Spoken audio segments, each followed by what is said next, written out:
నమస్కారం అమ్మ. నమస్తే అమ్మ. నమస్తే అమ్మ. అమ్మ, జనరల్‌గా పూజ గురించి చెప్పండి. పూజ గదిని ఎప్పుడు శుభ్రం చేసుకోవాలి? ఎలా పూజ చేయాలి? అనే దాని గురించి వివరించండి. పూజ గది ఎంత శుచిగా ఉంటే మనకు పూజ అంత హాయిగా సాగుతుందమ్మా. ప్రత్యేకంగా ఫలానా రోజు కోసం ఎదురు చూస్తాను అని బూజులు వేలాడుతుంటే ఊరుకోగలమా? లేదు. కింద చీమలు పుట్టలు పెడితే వదిలేస్తామా? మనం ఏదో ప్రసాదం నైవేద్యం పెడతాం. ఓ చిటికెడు బెల్లం ముక్క కింద పడుతుంది, చీమలొస్తాయి. అవునమ్మా. అమ్మ ఇవాళ మంగళవారం లేతే శుక్రవారం నేను పూజ గది చిమ్మను అనుకుంటే కుదురుతుందా? లేదమ్మా. లేదు గదా! లేదు. కనుక ఎప్పటికప్పుడు శుచిగా ఉంచుకోవాలి. హ్మ్. వీలైనంత శుభ్రంగా ఉంచుకోవాలి. అదే అంటుంటారమ్మా. మంగళవారం, శుక్రవారం బూజు తీయకూడదని.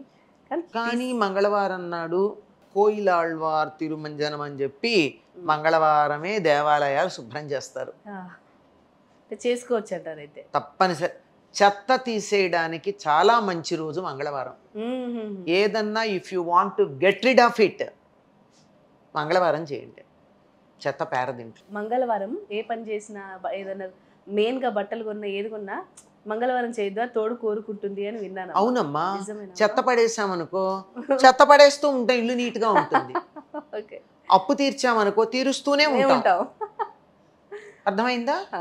కొన్నామనుకో కొంటూనే ఉంటాం, నష్టం గదా! ఆ! అంచేత ఆ రోజు కొనకండి. కొనొద్దు. ఏది మనం రిపీట్ చేయాలనుకుంటామో అది మంగళవారం చేస్తే రిపీట్ అవుతూ ఉంటుంది. మంగళవారం అందువల్ల శుచిగా ఉండాలి అంటే ఎప్పటికప్పుడు శుచిగా ఉంచండి.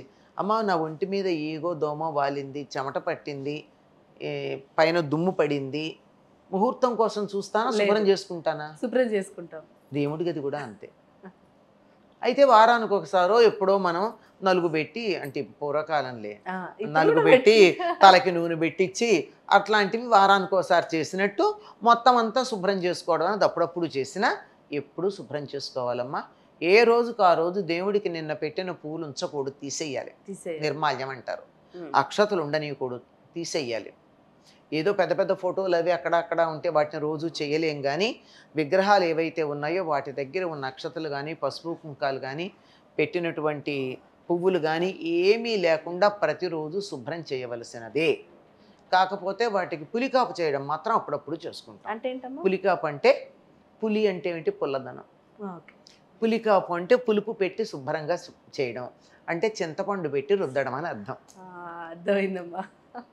అమ్మ, ఇప్పుడన్నారు విగ్రహాలని. ఉమ్. అంటే కొంతమంది ఫోటోలు పెట్టుకుంటున్నారు. ఉమ్. ఖచ్చితంగా విగ్రహాలే పెట్టుకోవాలా? ఒకవేళ పెట్టుకుంటే ఏవి పెట్టుకోవాలి? వెండి పెట్టుకోవచ్చా? అమ్మ ఫోటోలు పెట్టుకుంటున్నారంటే చాలమ్మా. హ్మ్. ఫోటో పెట్టుకోండి, ఏమైంది? హ్మ్. ఆ ఫోటో దగ్గరే ఒక అగరొత్తి వెలిగించుకొని ఒక దీపం పెట్టుకుని పూజ చేసుకోండి. హ్మ్. ఆ ఫోటోకే చేయొచ్చు. హ్మ్. లేదు విగ్రహం పెట్టుకున్నారంటే కొంచెం ఎక్కువ శ్రద్ధగా చేయాలి. ఓహో! ఫోటో కన్నా విగ్రహం దగ్గర శ్రద్ధ ఎక్కువ ఉంటుంది. అదే. రోజు దాన్ని తొడవడం, శుభ్రం చేయడం ఇత్యాదులన్నీ ఉంటాయి. హ్మ్. విగ్రహం మాయకుండా చూసుకోవాల్సిందే. ఏ విగ్రహం తీసుకున్నా ఎప్పటికప్పుడు కిలుం పట్టకుండా నల్లబడకుండా చూడాలి. అంటే వెండి విగ్రహం పెట్టుకోవచ్చమ్మా? ఆ వెండి విగ్రహాలు పూజకి పనికిరావని శాస్త్రం చెప్తుందమ్మా. ఓకే అమ్మ.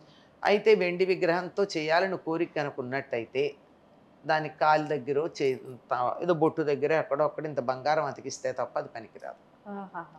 పూర్వకాలం కంచాల్లో కూడా వెండి కంచాల్లో చిన్న బంగారు పువ్వు వేసేవాళ్ళు. హ్మ్. బంగారం తోడు లేనిదే వెండి పనికిరాదు.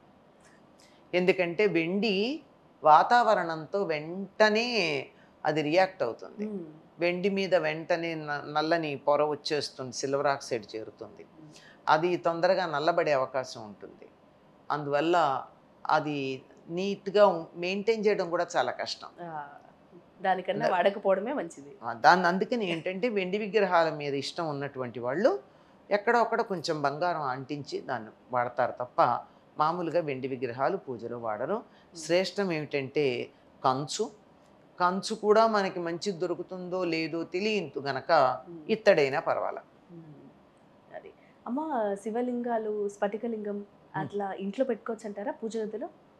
పెట్టుకోవచ్చమ్మా. పెట్టుకోవచ్చు. కానీ వాటికి కాస్త స్ఫటికలింగం లాంటివి ఉంటే ఊరికే గాజు లింగం అయితే పర్వాలేదు. స్ఫటికలింగాలు అట్లాంటివి గనక ఉన్నట్టే తప్పనిసరిగా దానికి కాస్త నీళ్లు వేస్తూ ఉండాలి, అభిషేకం చేస్తూ ఉండాలి. చేయకపోతే ఏమవుతుందమ్మా? అంటే పొరపాటున ఇప్పుడు కొంతమంది ఉంటారు, ఓన్లీ మేము శుక్రవారమే చేస్తాం, లేకపోతే ఓన్లీ అమ్మ మిమ్మల్ని మా ఇంటికి పిలిచాను నేను, వారానికి ఒకసారి భోజనం పెడతానంటే బావుంటుందా? లేదు. అంతే. అయితే చేయాల్సిందే అంటారు. పెట్టుకుంటే చేయాలమ్మా. లేదు లేకపోతే ఎవరు అంటే పెట్టుకోమన్నారు? ఆ, ఏమన్నా శివుడు వచ్చి నా లింగం పెట్టుకుంటే గానీ నీ నీ నీ మంచి చెడులు చూడని నేను ఏమన్నా అన్నాడా? లేదు. అనలేదు కదా. నీకు అది పెట్టుకోవాలని కోరుకుంటే దాన్ని మెయింటైన్ చేయి. హ్మ్. ఏదైనా అమ్మా తెచ్చుకోవడం చాలా తేలిక, మెయింటైన్ అవునమ్మా. చేయడం చాలా కష్టం. అవునమ్మా. యంత్రాలు కానీ, శివలింగాలు కానీ, విగ్రహాలు కానీ తెచ్చి పెట్టుకున్నాక వాటిని చక్కగా చూసుకోవడం చాలా కష్టమైనటువంటి పని. అవును. అందువల్ల వీలైనంత వరకు మనకి ఎంతవరకు వీలో మనం ఎంతవరకు చేయగలమో మన శక్తి ఎంత ఉందో అంతవరకే చూసుకోండి. అంతేగాని కొత్త కొత్తగా ఏం తెచ్చుకోకండి. అలా చేయలేని వాళ్ళు అంటుంటారు గుడిలో వెళ్ళి ఒక రోజు పెట్టేసేయండి. ఆ, అలా గుళ్ళు మనం చేసే ప్రతి చెత్త పడేయడానికి ఉందా గుడి?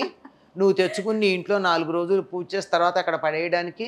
ఆఖరికి కన్న పిల్లల్ని హాస్టల్లో పెడితే కూడా డబ్బు ఇవ్వాల్సి వస్తుంది. అవును. గుళ్ళో పడేస్తే వాళ్ళ ఊరికి ఎందుకు ఇస్తున్నారు? ఎందుకు తెచ్చుకున్నట్టు? పిల్లల్ని ఎలాగైతే కన్న తర్వాత పెంచటం బాధ్యత ఉందో, ఉమ్. విగ్రహాలు తెచ్చుకుంటే వాటిని మెయింటైన్ చేసే బాధ్యత ఉంది. నేను చాలామందికి 40-50 ఏళ్ళు వచ్చాక మాకు అన్ని ఇబ్బందులన్నీ తీరిపోయాయండి, ఇప్పుడు విగ్రహాలు పెట్టుకుందాం అనుకుంటున్నాము అన్నారు. అంటారు. ఉమ్. మీ కొడుకో కూతురో కోడలో వాటిని కొనసాగిస్తాను పూజ అంటే తెచ్చుకోండి, లేకపోతే దండం పెట్టండి అని చెప్తాను నేను. ఉమ్. లేకపోయినా పర్లేదు, ఫోటోల కన్నా దండం పెట్టుకోండి, కానీ ఉమ్, ఇలాంటి విగ్రహాలు తెచ్చుకొని దానికి పూజ చేయకుండా వాటిని అవమానించొద్దు. అది అంతేనమ్మా. మనకే మీకు ఎఫెక్ట్ ఏదైనా అవుతుంది. స్పెషల్గా చేసుకోవాలనిపించింది, పసుపు గౌరి దేవిని పెట్టి చేసుకోండి, మర్నాడు తీసేయండి, అయిపోయింది. చాలా ఈజీ. నిమజ్జనం దాన్ని మా ఉద్వాసం చెప్పేస్తాం. పెట్టుకుంటే మాత్రం చెయ్యాల్సిందేనమ్మా, తప్పదు. లేకపోతే వద్దు. ఎవరు బతిమాలారు మిమ్మల్ని? అవును. కంపల్షన్ ఏముంది? హాయిగా ఉండండి. ఓకే. అమ్మ, ఇప్పుడు పటాలకి ఇప్పుడు ట్రెండ్ వచ్చింది ప్లాస్టిక్ పూలు అలా ఇలా అని. అలా ఒకవేళ పొరపాటున పెడితే ఏమన్నా దోషం తగులుతుందా? పొరపాటున ఏమిటి, చాలామంది సరదాగానే పెడుతున్నారు, అలవాటుగానే పెడుతున్నారు. వాళ్ళకి పెట్టడం కాదు, నేను చాలా ఆశ్చర్యపోయింది ఏమిటంటే, ఏ రంగు చీర కట్టుకుంటే ఆ రంగు ప్లాస్టిక్ పూలు తల్లో కూడా పెట్టుకుంటున్నారు. కానీ దేవుడి విగ్రహాలకు మాత్రం ప్లాస్టిక్ పూలు పెట్టకండి. పెట్టకూడదు. మీకు రోజు పూలు కొనుక్కుని పెట్టేటటువంటి ఫోటోలకి వేసే ఓపిక లేకపోతే చక్కగా ఓ ముత్యాల దండో, పగడాల దండో, ఉమ్. అలాంటి మంచి దండలు ఏమన్నా తెచ్చి అవన్నా వెయ్యండి. కానీ లేకపోతే యాలుక్కాయల దండలు వస్తున్నాయి ఈ మధ్య, అవును, అవును. అవి కానీ, కర్పూరపు దండలు కానీ ఉమ్. అట్లాంటివి వెయ్యండి. కానీ ఆ. ప్లాస్టిక్ మాత్రం వాడకండి. మనం ఆహారానికే వద్దంటున్నాం, వాడకానికే వద్దంటున్నాం, తీసుకెళ్ళి దేవుడికి పెట్టడం ఏంటమ్మా? ఆఖరికి దేవుడి మందిరానికి ముందు పెడితే కూడా కొంతమంది చికాకు పడతారు. ఎందుకు ప్రతిరోజు ఫ్రెష్ పూలు తేలేమని చెప్పి కొంతమంది అలా పెడుతున్నారమ్మా. కానీ ఇప్పుడు పూలు అంత పెట్టకండి, పెట్టకపోయినా పర్లేదు, కానీ ఏం అలాంటి పర్వాలా? చేయొద్దు. ఏం పర్వాలా, మునిగిపోయిందే ఉంది. అలాగే. ఫ్రెష్ పూలు దొరకడం అనేది ఏమంత కష్టమమ్మా? కొనక్కొచ్చు. మనం పెట్టే ఖర్చులో 1000 వంతో 1,00,000 వంతో ఉండదు పూలకి. లేదా శ్రమ కొంచెం తీసుకోండి. ఒక నిత్యమల్లె మొక్కో, ఒక శంకు మొక్కో వేసుకున్నారంటే కనీసం 1-2 పూలు రావా రోజుకి? వస్తాయమ్మా. ఆ శ్రద్ధ లేదు, ఈ డబ్బు పెట్టే ఇది లేదు, కానీ పుణ్యం మాత్రం అలా కుప్పలు కుప్పలుగా వచ్చేయాలి, మనం ఏమీ చేయకుండా అనే స్వార్థం, అంతకన్నా ఇంకేం లేదు. బద్ధకము, స్వార్థము ఆ రెండు స్పష్టంగా కనపడే చోట సత్ఫలితాలు ఏముంటాయమ్మా? అలాగే అమ్మా, చాలా చక్కగా వివరించారమ్మా. ధన్యవాదాలు.